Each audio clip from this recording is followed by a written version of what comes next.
All right, guys, we are live with a brand new sound advice with me, Toyd's DIY Audio, and Justin from DIY Sound. What did I just? I just made something DIY up. sound group. I know. I was gonna. That's not me. They're great That's people, but not I'm you. not them. So I can't I, claim their. I was reading your Down for Sound shirt at the same time I was trying to say things, and then everything just kind of jumbled together. That's okay. Uh, Jumbling is part of life. it is what it is. Obviously, we all know Justin's Hi-Fi Vega, so we're good.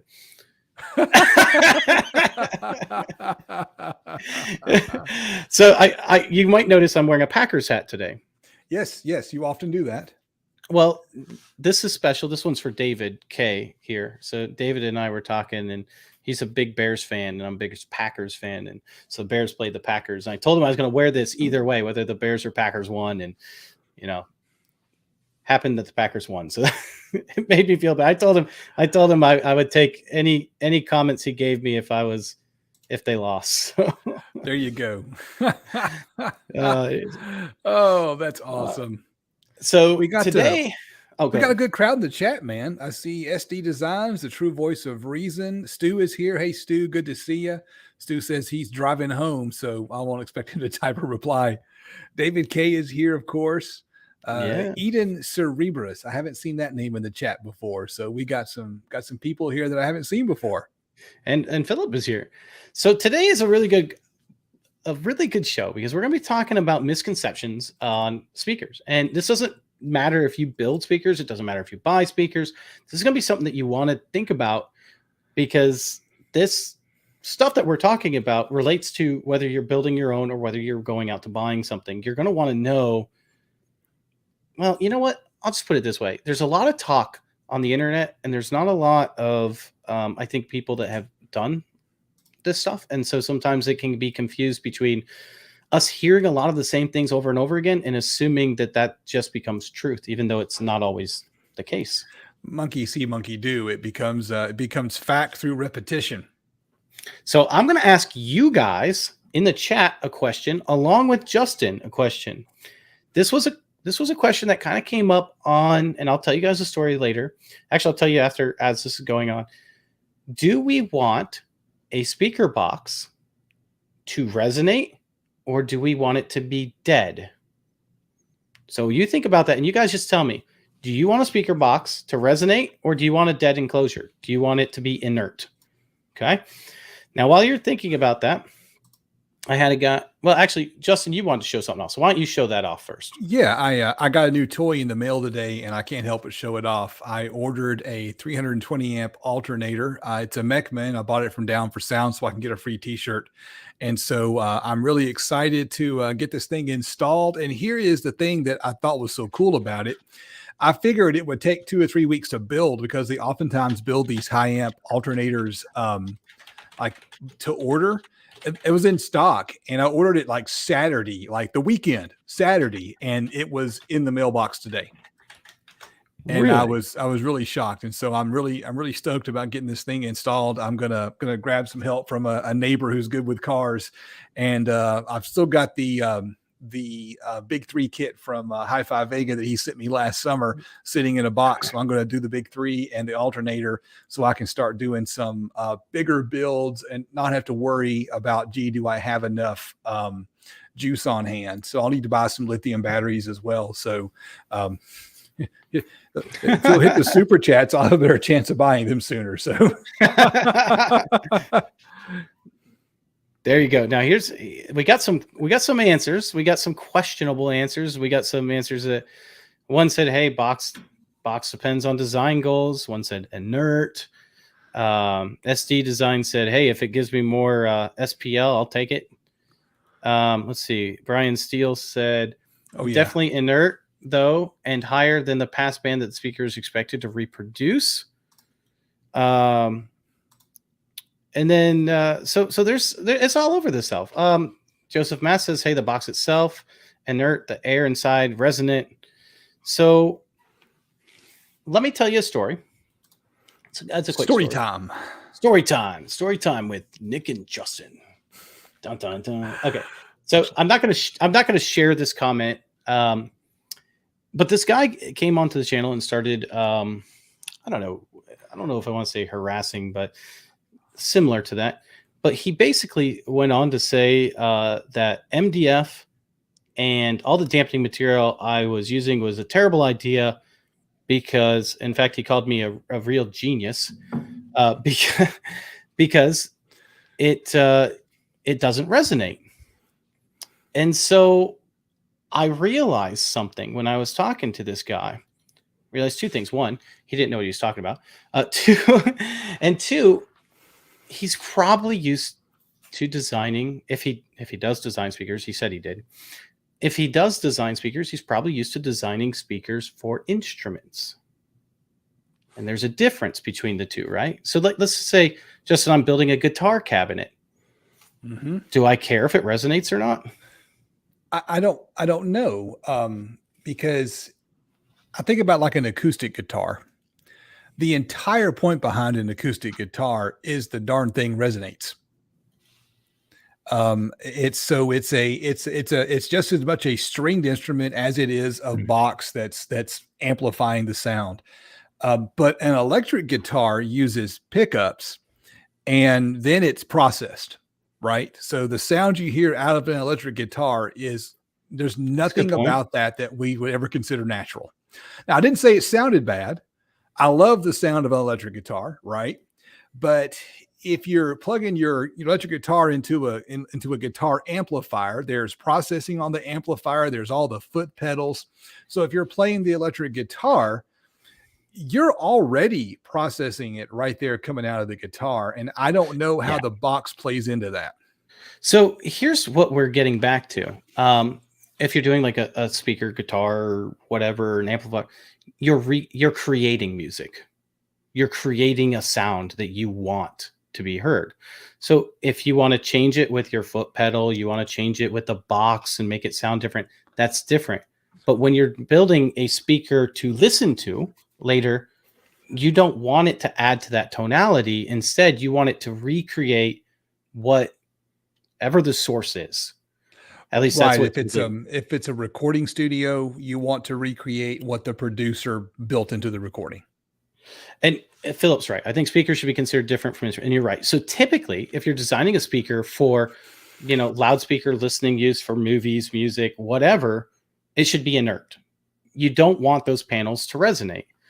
And because you want whatever sound. And now some people said, maybe I want resonance for a certain, and maybe there's some certain degrees why you would, but typically you want an inert cabinet.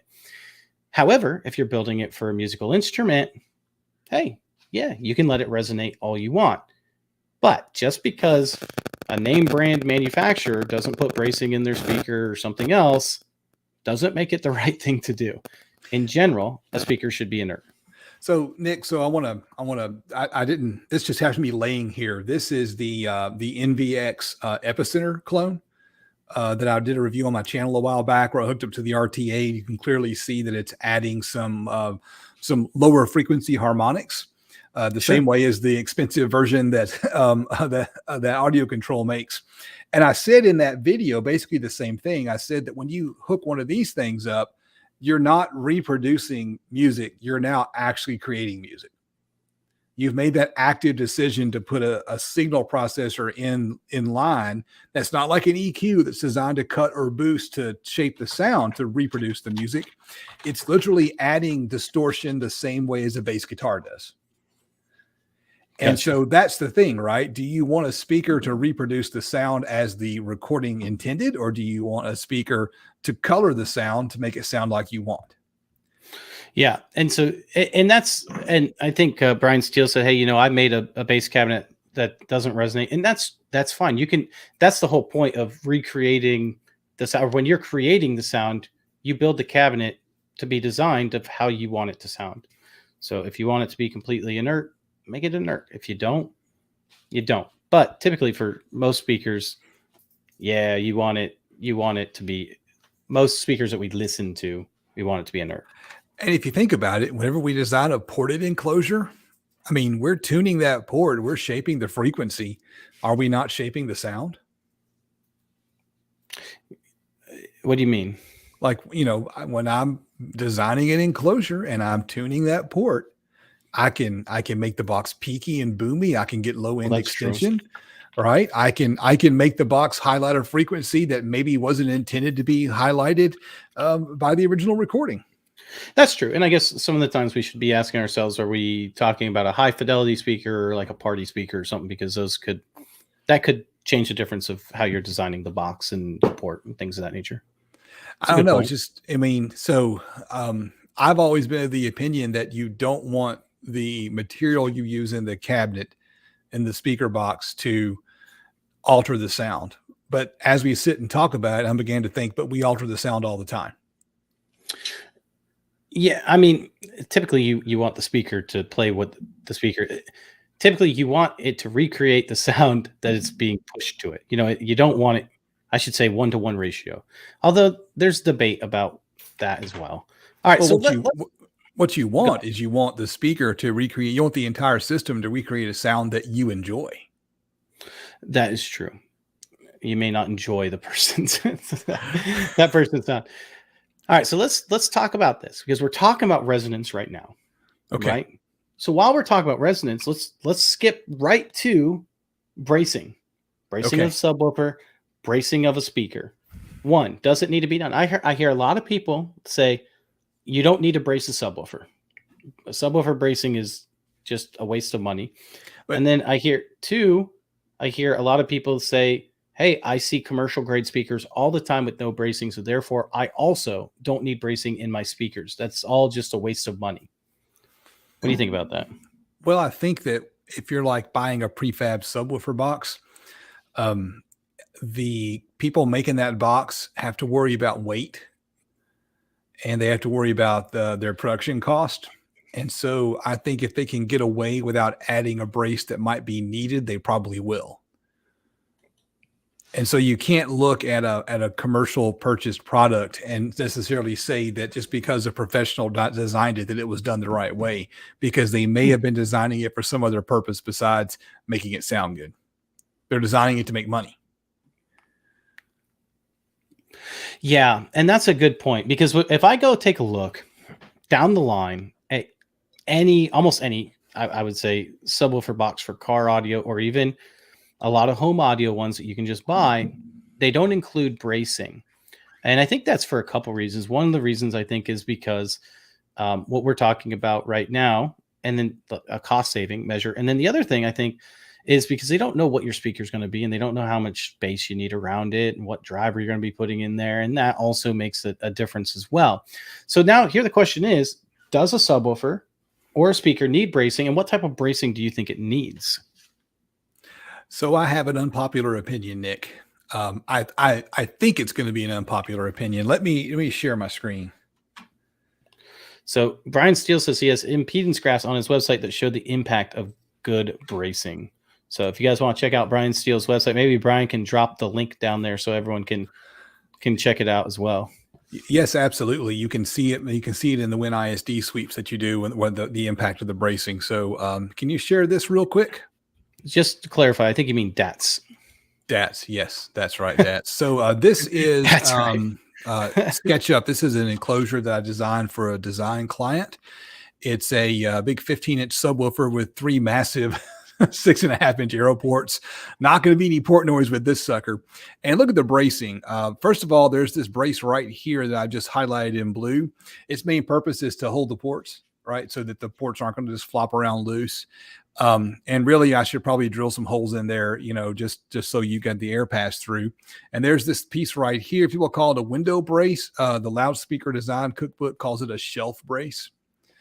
And Sure. then I've got these here that are just kind of like against the wall. And then I have these corner braces.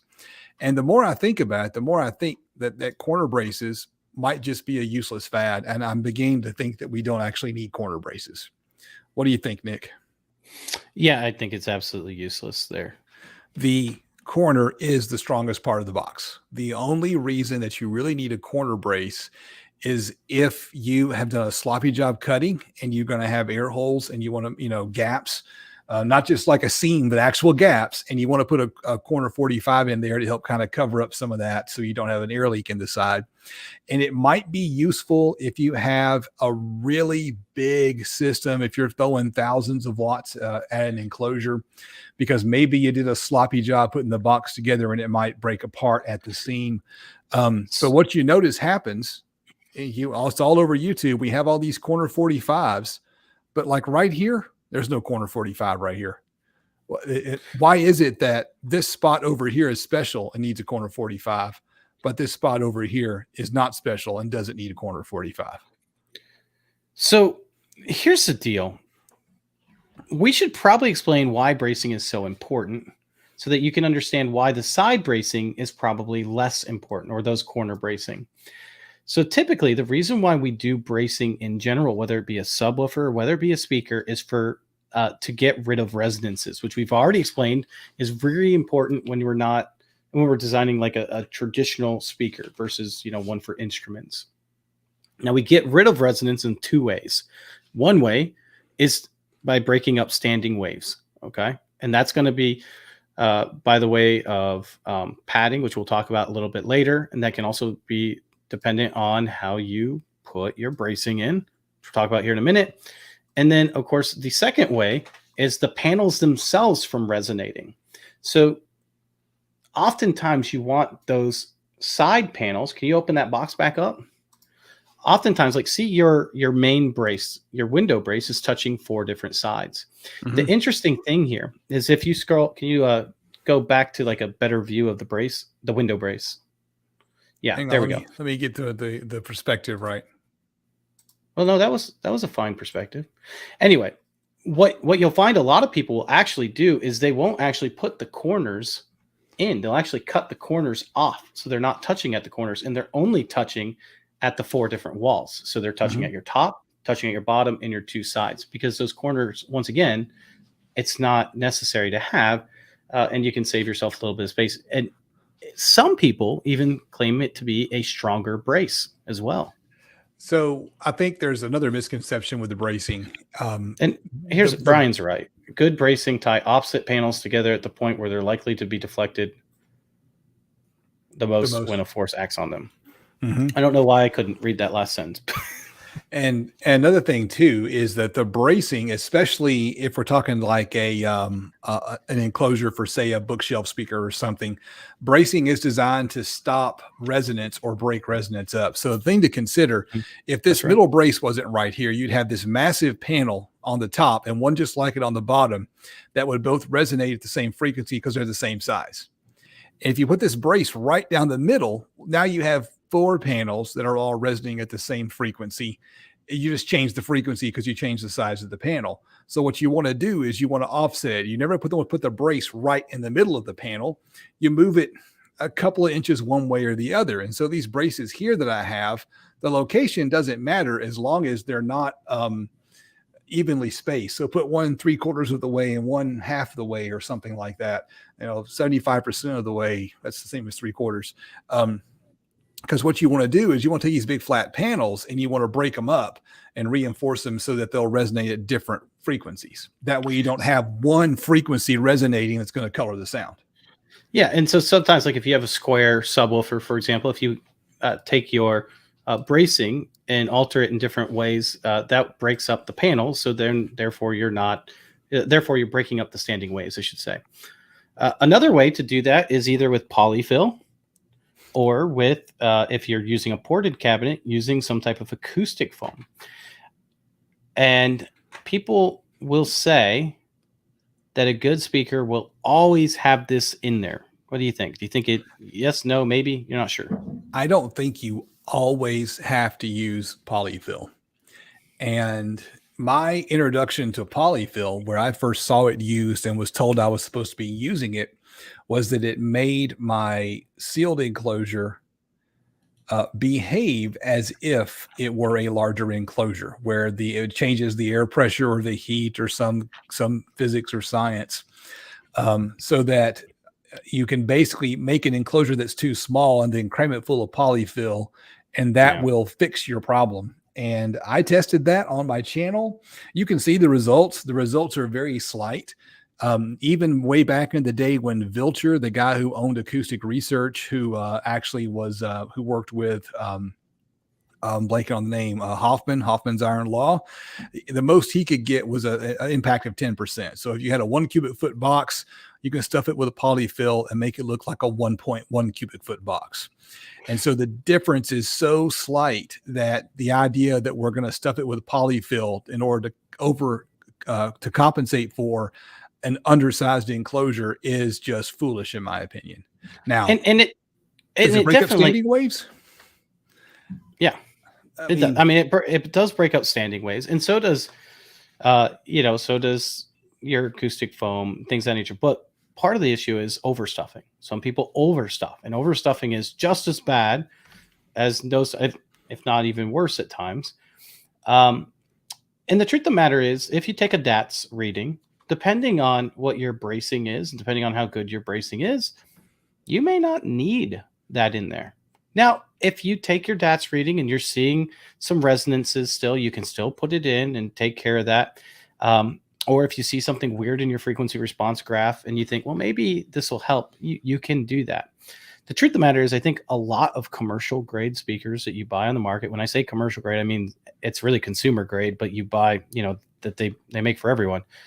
A lot of them would do wonders if they could just add more bracing to them. It would make the speaker sound significantly better. Right. And so bracing is always necessary. And even for a subwoofer, personally, I believe that bracing is always willing for a subwoofer as well.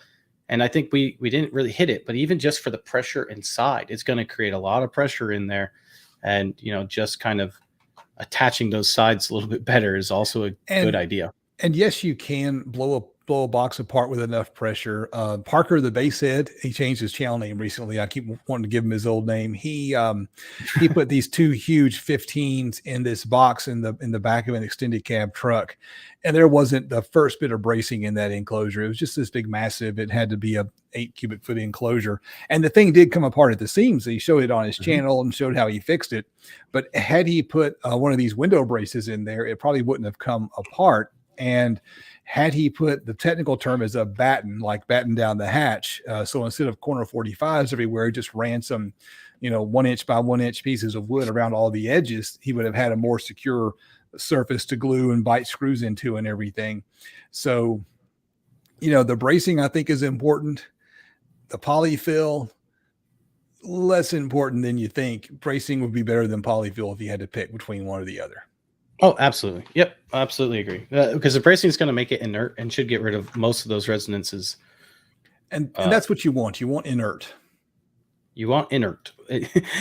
Unless you're creating a speaker for music, we've already talked about it. I'm not doing that again. All right. So I hear this a lot. And in fact, the same guy said the same thing. So it's the same guy. He said, you're using fiberboard. And he's calling fiberboard MDF, which is fiberboard. It's medium density fiberboard. Although I think most people, when they think fiberboard, they think, the much cheaper particle IKEA board. Yeah, IKEA particle board than really MDF. What are your thoughts about using MDF for a speaker? A lot of manufacturers use some form of MDF. Is MDF good or bad? Or how about certain plywoods? Those types of things. What materials would you like? I think MDF is the best thing to build a speaker out of. That is my opinion, and I stand behind it. It's the best thing to build a speaker out of because it is, and it does not resonate, and it is the least expensive material outside of what's that stuff called that IKEA furniture is made out of? Particle board, right. And MDF is not particle board, and particle board is not MDF. In fact, I've got some speakers from the 80s that were Radio Shack speakers that were made with particle board, and they've held together just fine. I enjoyed the sound, but when I rap on them with my knuckles and compare that to, say, my Tritrix that's MDF, there's a huge difference, just the way it sounds.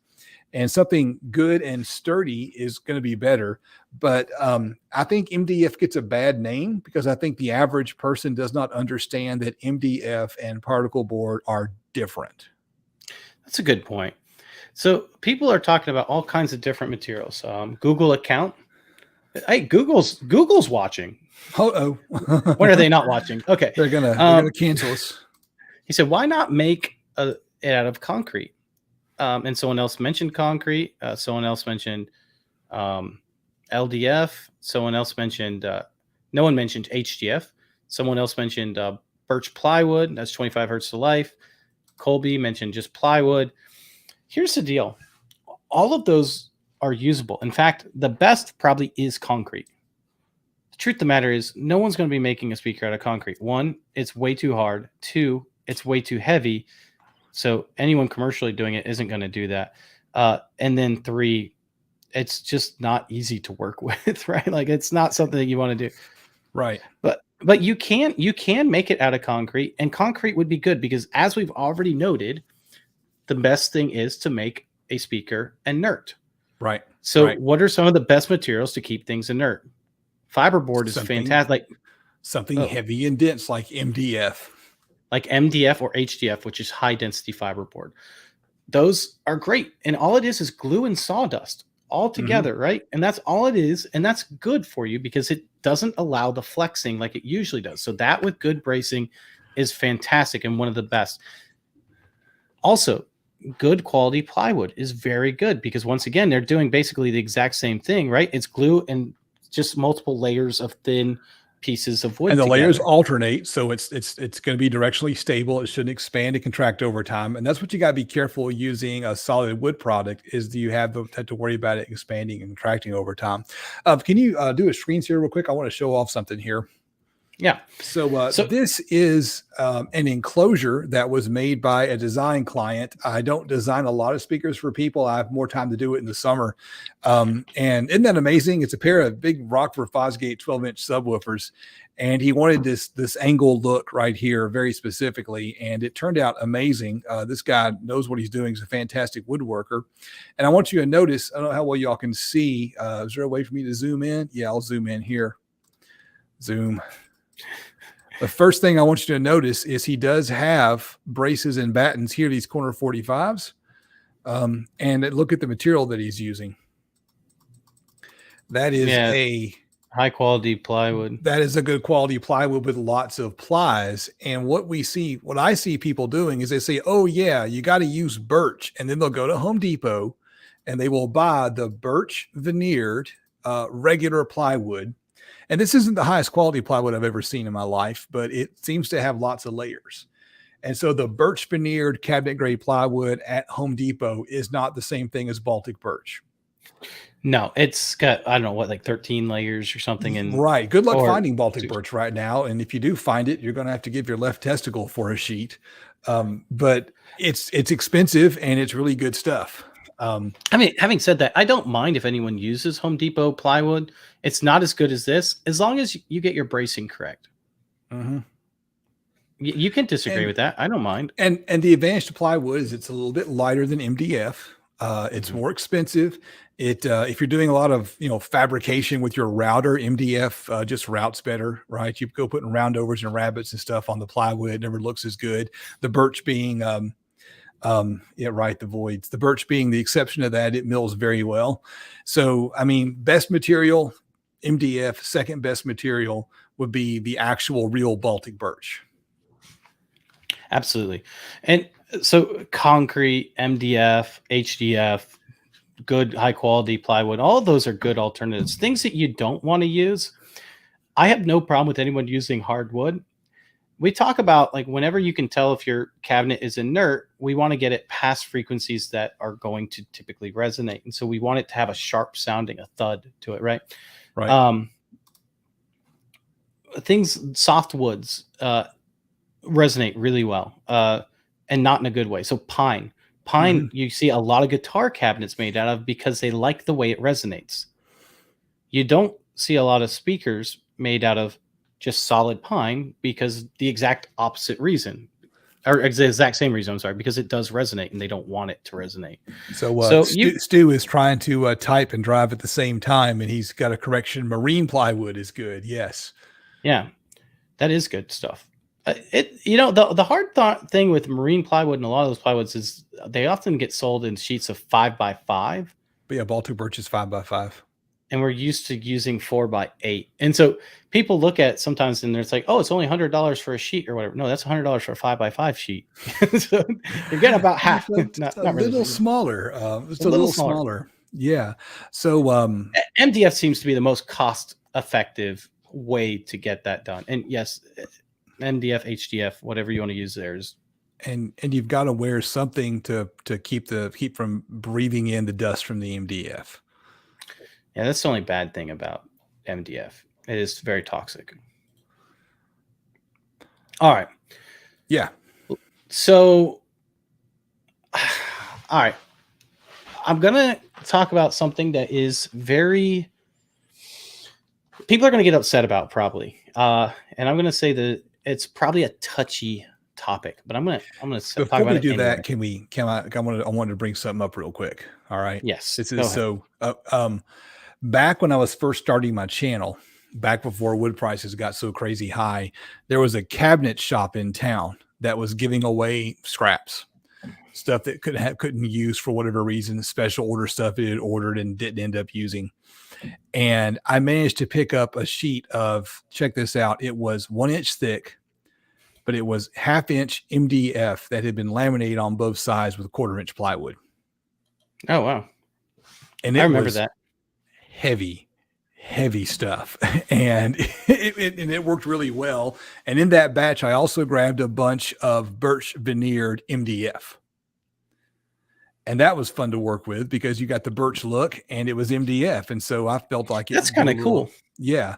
And so if you can find, there's lots of other stuff we don't use a lot because we mostly use what's in Home Depot and Lowe's and Menards and whatnot. But, custom cabinet shops use some interesting stuff. Yeah. And I actually went to a place when I used to live in Pennsylvania that actually sold MDF that was veneered, and you could get it in walnut and all kinds of different ways. I didn't even think about that until you just mentioned that. Granite, I think is fine if you want to use granite, but I don't know how you're gonna seal it. Like you could probably only use it for I don't know how you would connect it to anything. There's probably a way. I just don't know how. You've worked with the epoxy some. Could you build a box out of epoxy? I mean, technically, sure. I'm gonna have some boxes that come out that are gonna have epoxy to the majority. I mean, I guess technically speaking, the one that I did for the boombox build off was part epoxy. So I have no idea. He said, I got one. I got some plans for a speaker to build, and the brace touches the magnet on the driver. Why do that? I really have no idea why they would do that. I'm not sure. All right, let's talk about something controversial. I'm going to talk about speaker design. And this is going to be a speaker design that you see quite often. 2 mids and a tweeter. Mm-hmm. Yeah. There's a lot of people that say, not my center channel. Like they're actually sitting right there on the newest build, the Epic Hi-Fi build. There's this controversy going around the internet that believes that you can't have a tweeter, a mid, and a mid. That's a terrible decision unless it's a 2.5 way, or you switch it around and you make it an MTM. For some reason, that is far inferior and therefore also a bad decision. So just so we're clear on this, what you mean is at the top of the speaker is a tweeter, and then there's a mid-range, and then there's a mid-range as you move down. Yeah. Can you see that? Yes. Okay. So tweeter at the top, mid-range, mid-range. Tweeter, mid, TMM, they call that. Now, TMM. And in this particular case, these two drivers are playing the exact same frequency. Right. Most people are under the belief that it should be these two playing a certain frequency and this only playing part of that frequency. And there's nothing wrong with 2.5 way. A 2.5 way. Some other people will say, instead, I should have the mid here, the tweeter here, and the mid here. I'm not going to give you my opinions on this. Instead, I'm going to go to what a lot of DIYers believe is one of the better builders out there, although he has recently passed away, but one of the better builders out there. And so I'm gonna talk about what Jeff Bagby has said about this. Okay. Yeah. Now keep in mind, we're talking about smaller woofers here. We're not talking about huge woofers. Okay. And I think this is where people get confused, is because they think a lot of times in larger terms. So here he goes. He actually made a TMM that was not a 2.5 way. And so here he goes. He goes, there I go again, breaking the rules. Honestly, despite the fact that I think I introduces the cascaded 2.5 way topology, and I am well aware of many 2.5 way designs, I am surprised that you keep reading everywhere that a TMM should use a 2.5 way crossover. I'm not sure who takes these things and turns them into rules.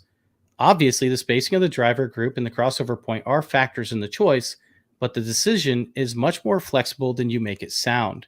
If you do a little modeling, you will see what I mean. I actually began with a 2.5 way for the Solstice. The Solstice is a kit that you can buy off Parts Express. Okay? Right. But after having trouble getting a crossover that made any sense in the way the two woofers needed to work together to mitigate baffle step, I dropped the idea pretty quickly and optimized a 2-way crossover instead. The 2.5 way just required larger, more expensive inductors and greater crossover complexity with no real advantage, or a very small one if there was one. If you think about it, for a baffle size, there is a baffle step that rises to a peak around 1 kilohertz. In order to cross to a tweeter at the low 1.7 kilohertz, like I did, this crossover point I was chosen because I decided to work with two woofers as one, the low pass crossover transfer function has to begin to roll off below 1000 hertz. If I tried to do this with a 2.5 way, I would get very little separation between the two woofers below this point anyway. So he's saying, look, I mean, they'd basically be rolling off around 1 kilohertz. I'd be crossing over at 1.7, so you're only looking at 700 hertz difference. So just to clarify, the 2.5 way. Hold on, let me finish. No. As others have pointed out, working in this range, the woofers function primarily as one acoustic source, since their center-to-center separation corresponds to about 2000 hertz, and I'm working well under that frequency. In reality, there will be some lobing effects at vertical angles, but they are very small due to the woofer roll-off rate, and all two ways deal with lobing in some form anyway. In this case, though, I can even control where the null and lobe fall along the axes, which is beneficial too, since I targeted a speaker whose listening window is pretty stable and free of nulls for sitting or standing for most people. In the long run, with small woofers and lower crossover points, a simple 2-way TMM may make more sense. So the 2.5 way, the basic idea is you've got the tweeter playing tweeter frequencies, and then the speaker one down from that is playing, picking up where the tweeter leaves off, playing all the way down. And then the Correct. next speaker down is going to play the bass frequencies again and be crossed over at, say, a lower point. Just making up numbers here. It'd be your baffle step point. At the baffle step point. Okay, so maybe the tweeter's crossed over at 2000. And so the top woofer is playing everything from 2000 down, just making up numbers here. And then the bottom woofer is playing everything from 1000 down. And the idea is it does a baffle step compensation. Right. And so what he's getting at is your center to center spacing on here is going to be equivalent to some frequency. And as long as you can cross over low enough for that, it's basically like crossing over with one woofer anyway. Right. And it's absolutely true. A TMM, especially with smaller woofers, it honestly oftentimes makes a lot more sense than a 2.5 way TMM. If you want to do an MTM, that's a different story. You can still do that. It's just you're choosing that for different reasons. But the people that always keep saying this is like not a good design are the people that just don't understand that is absolutely acceptable and oftentimes a better design than a TMM 2.5 way of the same type of speakers. These particular drivers are actually 5.5-inch drivers, and they're crossed over at 1.6 kilohertz, so even a little bit lower than what he is. So the point being, the misconception is TMM that's not a 2.5 way is bad, and we need to nix that because that's just not true. So I was actually unaware of that misconception. So I learned that it was a misconception, and of course it's a misconception. So it's completely wrong. So what it boils down to is that when you're designing something like that, Nick, you have to design based on the speakers you have right there with you and what makes them sound best. And if the 2.5 way is the best solution, then go with the 2.5 way. And I think that's the main thing. And as Bagby said in his post, you throw out this idea and then people try to pretend it's a rule you have to follow. It's like, no, it's a thing I tried that worked well in this case. Yeah, and I mean that's the thing. There are certain ways where, there are certain times where 2.5 way is absolutely going to be better, especially if you're crossing over much higher.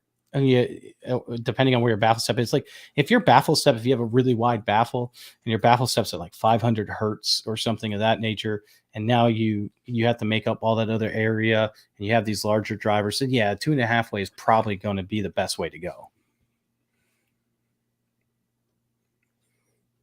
But just not a rule of thumb. So we should just, think about that a little bit more.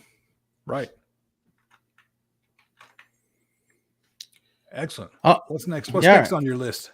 I got to be honest. RG 2.5 way isn't a TMM. Well, okay. We're talking about the configuration of drivers. So it'd be a tweeter, a mid, and a mid. The halfway would be the same as that.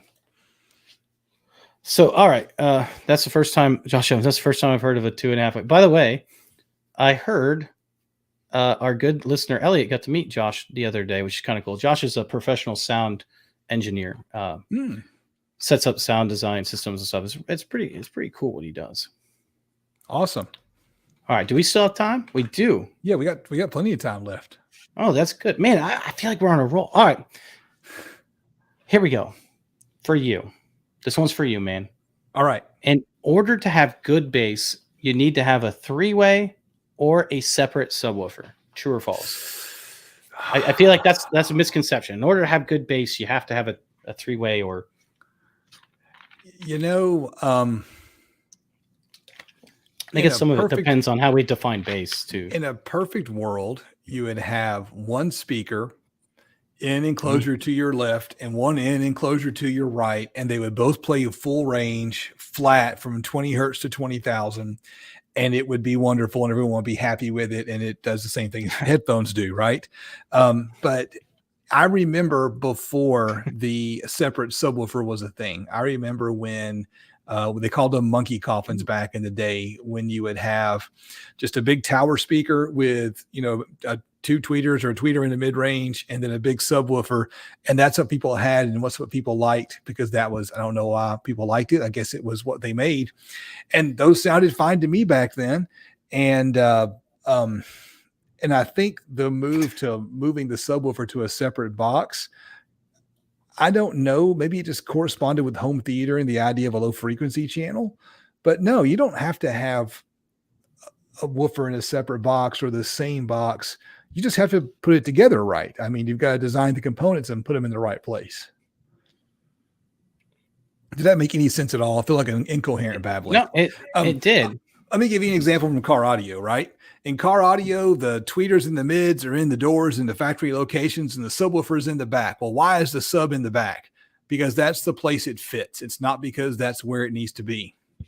What you really need is, from a couple of shows back, the guy with the BMW cut holes in his, floorboard, right? And put the subwoofers up front. And so ideally you want, speakers to the right and the left that can play full range. And this idea of having a separate subwoofer someplace else, I don't know. That's a thing we started doing back in the 90s, but I don't know that it was the best way to do things.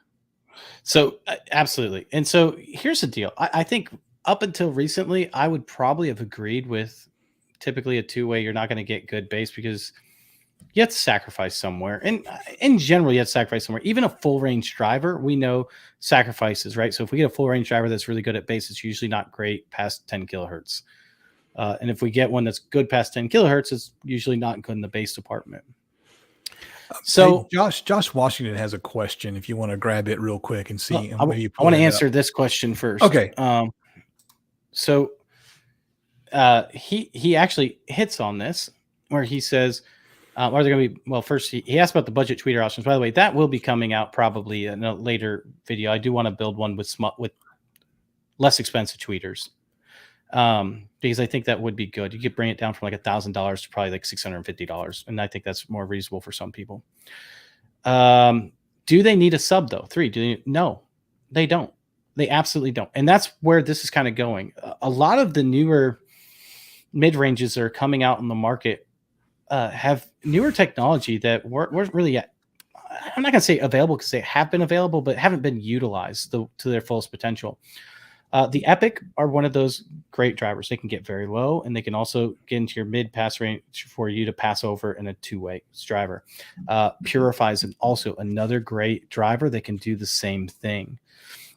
And usually we're used to things like the Tank Band W5, which great bass, but you're not crossing that over with any, full range driver to really make it like a great speaker. So I think it's becoming more and more possible to make good two ways that can get you a decent amount of bass and that don't need a sub.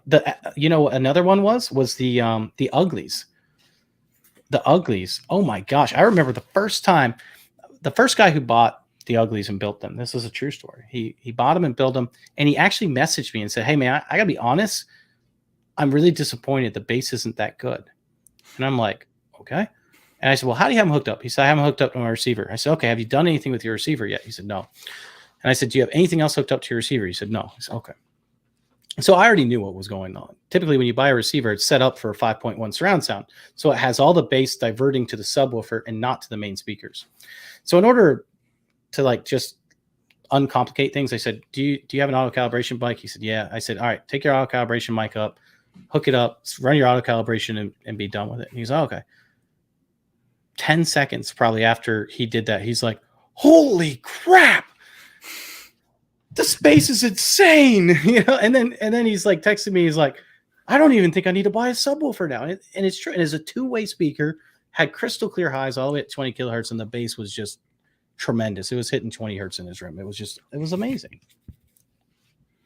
So yeah, I think it's more and more common that you can find that, especially with DSP as well. Mm-hmm. Right. I think a lot of the movement, especially in home audio, of having a separate bass module was marketing done by like Bose back in the day, and wife approval factor, because tiny speakers that you can put on a bookshelf and kind of hide amongst all the decorations a wife puts around the house, and then a subwoofer you can put off in a corner where no one sees is more likely to get that wife approval factor than big speakers with giant towers with lots of subwoofers in them. Agreed. I think you're right. And things have to look good, right? You don't want ugly things in your house, right? Which is the comment someone had asked, why don't we see bookshelf speakers with 8-inch subwoofers?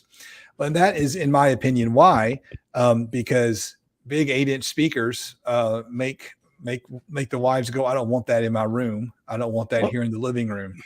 And they would rather have a cute little bookshelf speaker. And so we've taken the woofers out of the bookshelf speakers and we put them into a separate bass module, and off we go.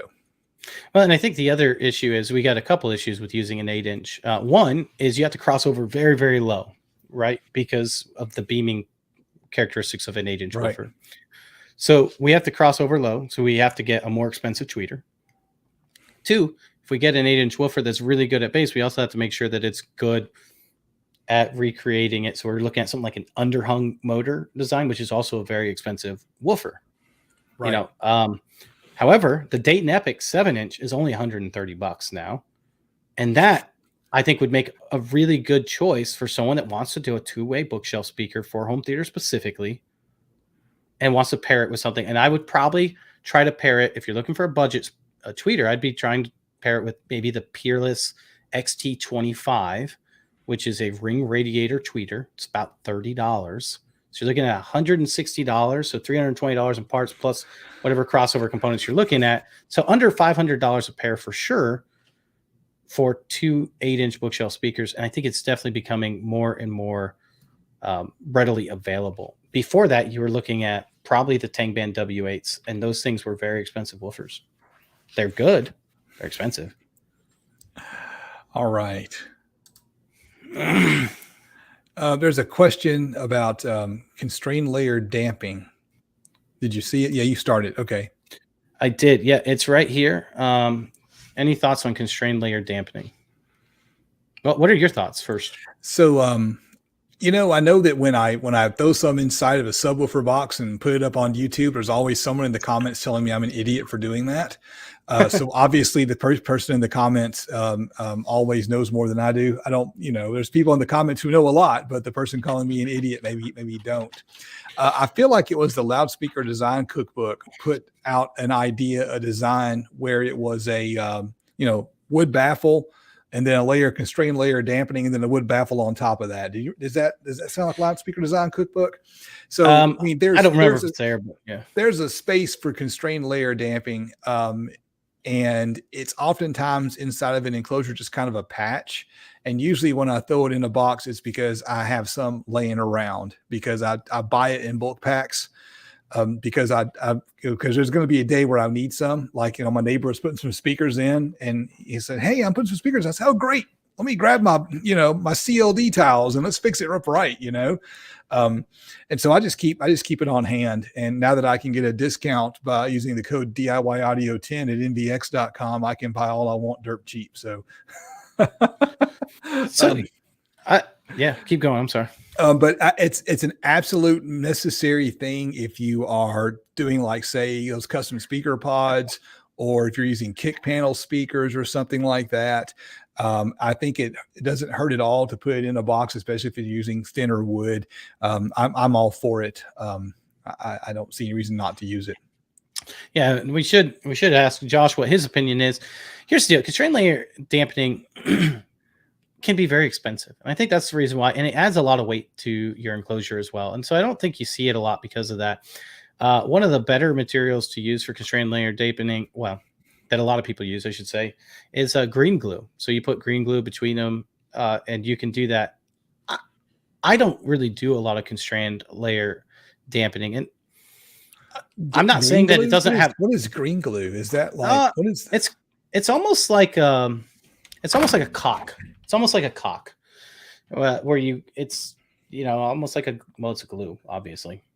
And you squash it between your two layers of MDF. Oh, it's a noise proofing compound. Okay.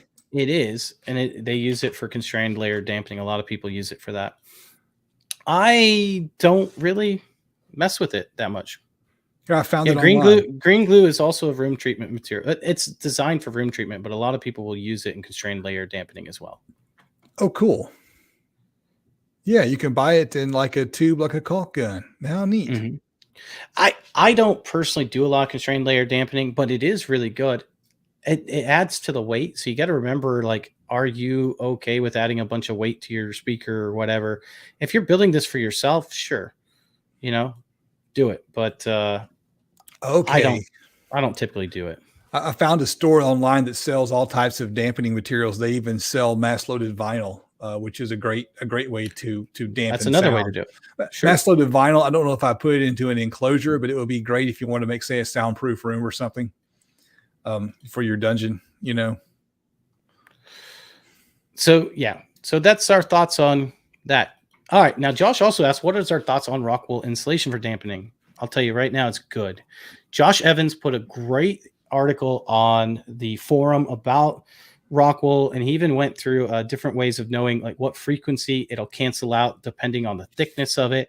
So Rockwell, if you're not familiar with it, Rockwell is a type of insulation made out of rock type fibers, and I don't really know exactly what Rockwell is a brand name.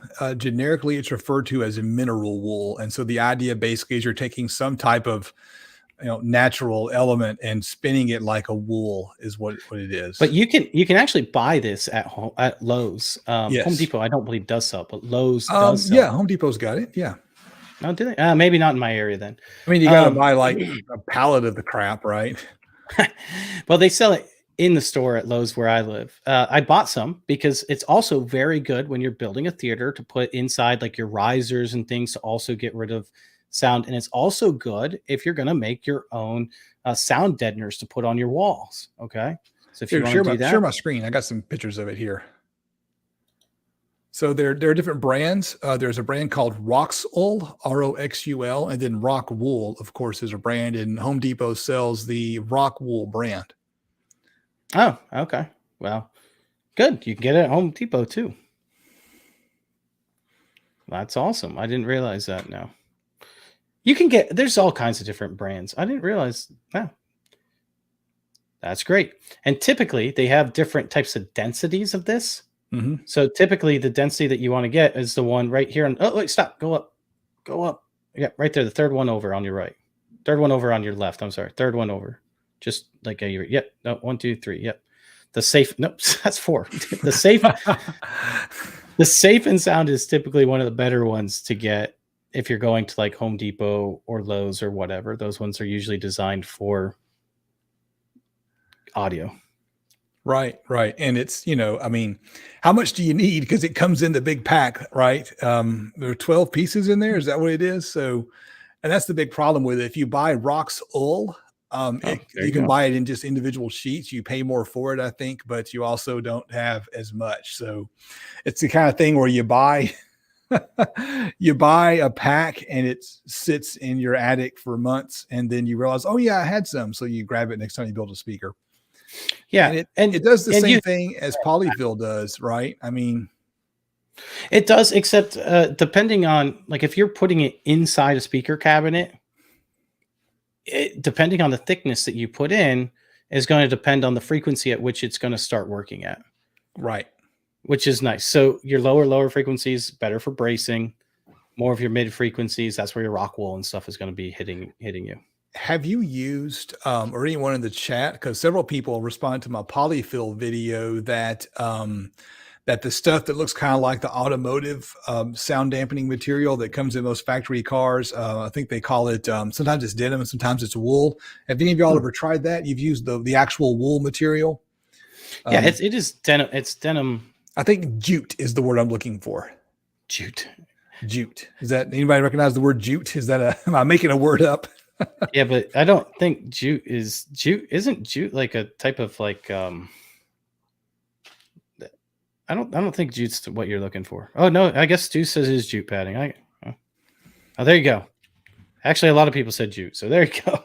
I was wrong on that one. All right, so jute is typically what you see is that wool looking stuff that's in. See, this is what I was thinking with Peter. Jute is a plant fiber often used in twine. Okay. Which is exactly what I was thinking as well, because I was like, I remember my wife going into a fabric store and be like, I want twine. And they're like, I don't know what you want. And she's like, I want twine. And they're like, I don't know. And then they went by jute. And they were, jute is a fruit like juty fruit. Is that a juty fruit? Okay, interesting. So either way, whatever you want to call it, I've used the denim one before. No, it's not cassava. It's not cassava. Is tapioca. You know what? Maybe me and Joseph need to collaborate sometime and do one. I haven't decided on doing one of those yet, but I would love to. I have so many projects on my list right now.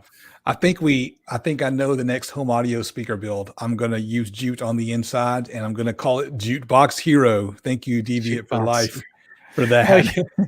Jukebox. You could be a jukebox hero with stars in his eyes. Oh my gosh, that is hilarious. All right, well, we got a few minutes left before we go out. Man, there's one I wanted to hit, and I'm just not sure. Hit it. It's another controversial one. You know what? Hit it. All right. I'm going to just go through it real fast.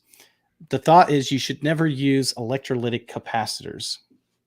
And although I agree with that majority of the time, we got to understand why people say you shouldn't use electrolytic capacitors. What do you want to say, Justin? Well, what the hell is an electrolytic capacitor? Educate me a little bit. What are some different capacitor types? Because the capacitors I'm familiar with are those big 1 farad capacitors that look like a can of beer that you use in your car that does nothing but cost you money. That's now that kind of capacitor. Please don't waste your money on that. Now super caps are a different story, right? Those are like 500 farads each. But that's what I think when I think capacitors.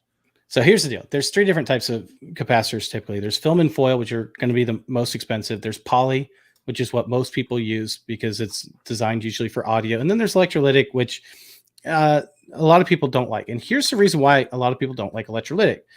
They're typically nonlinear, meaning that when you put power through it, that's not a good thing. You want it to be linear because you want it to do what it's supposed to be doing. So whatever that value on your capacitor is, you want it to be that value. Here's the deal. It's typically only nonlinear at high frequencies. So you don't want to use typically an electrolytic capacitor on a tweeter. And there's some cases in some inexpensive speakers where I would still say that's probably okay. Like if they're right next to the desk and and you designed it for a certain volume and things of that nature. However, on a woofer, especially if you're doing a 3-way or a 2.5-way, sometimes you need to use really, really big capacitors. Okay. And those really, really big capacitors are very expensive in a poly and a film and foil. Just they're out of the world. And that's when I think typically you're going to want to use an electrolytic capacitor. Can you do a quick screen share here, because I want to make sure we know what we're talking about. Yeah, whenever you show your screen. Let's see. There we go. So this is the crossover components from the C notes that I put together. Oh gosh, back in the summer, back in the spring. So what are these? Or what kind of capacitors are these? So those are poly, and RGA does say, hey, electrolytic don't last as long. Basically, that's not what he said, but that's what he's getting at. And there's a truth to that. So what you're saying is that it's perfectly fine to use these, even though there are some snobs saying don't use them. No, those are poly caps. Those are fine. Anyway. Those are designed. Electrolytic. Let's see if I have one on my. I don't think I have any in my. Oh, well, here. This is what an electrolytic capacitor would look like. This is on a board for something else. I don't know if it'll focus. Oh, okay. So that's like the kind of capacitor you see in an amplifier. Yep. And almost every commercial grade speaker, you're going to see these in it. And you're saying those are just fine. I'm not saying that. I'm saying if you're using them on a woofer, they're typically going to be perfectly fine for you to use. If you're using them on a tweeter, I would strongly suggest not using it necessarily. I wouldn't use it unless you're designing it specifically for like a certain volume near you or whatnot. The interesting thing is when you open up a commercial grade speaker, almost always are you finding electrolytic capacitors in here. And that's the reason why some companies can get away by upgrading people's crossovers, is because, well, they're using inferior parts in generality. Gotcha. Those are cheaper, the electrolytic. Significantly cheaper. So one of those capacitors that you were showing was probably $5 or $6 each, where electrolytic capacitor was probably like 50 cents to $1. Okay. And you can get away with the electrolytic on a woofer or a subwoofer, but you need the nicer ones on the tweeters. And Good Goat's right. Like this type right here is polarized, and you can tell because it shows, the line of the polarization on one side versus the other. However, if you buy polarized capacitors, if you buy capacitors from like Parts Express, they're non-polarized. Yeah, these right here are not polarized, and that threw me for a loop the first time I built a crossover, because I actually I went to a forum somewhere called Parts Express one and said, "Wait, which is positive, which is negative?" But it doesn't matter; these don't matter. Either one works. Well, and the electrolytic that you're going to buy from Parts Express are also typically not polarized if you're buying them in the crossover section.